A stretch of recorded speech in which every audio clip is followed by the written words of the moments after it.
whakaro me tuhi au te tau. Ka tuhia e au āringa, te nuinga o tēnā puka puka.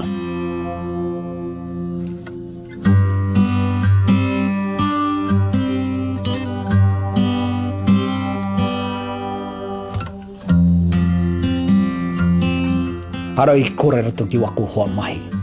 Ka noho ai te kāinga nei, ka pato haere i waku kōrero. I wetahi taima, ka ngaro haere au, ka mutu taku tuhi, ko tahi weki pēr ka hoki ano, ki taku pepa, ka haere tungu. Ka oti, ka mutu, ka rau e hihia, ki te hoatu tēnā puka puka ki waku hoa mahi, nā te mea pēr hea ka maa, me nā tēnā pēr, ka ore e tika nā waku taku kōrero. Ka hoatu ai te tahi o ngā etita, nā hoki i pāna, kai pānui tuatahi. Ko te tuahine o Ron, ai pei ana i tō rāua pāpā i roto i tōna tūru.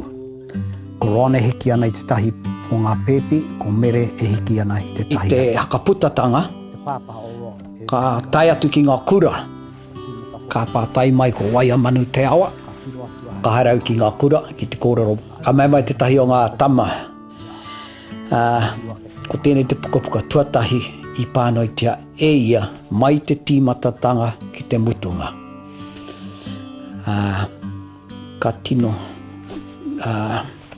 hariau, kōna roimata e maringi tonu ana. Ka huri atu he pai ki ngā akonga, ai, ka tino hari koa. Ahari Thomas, kua marama.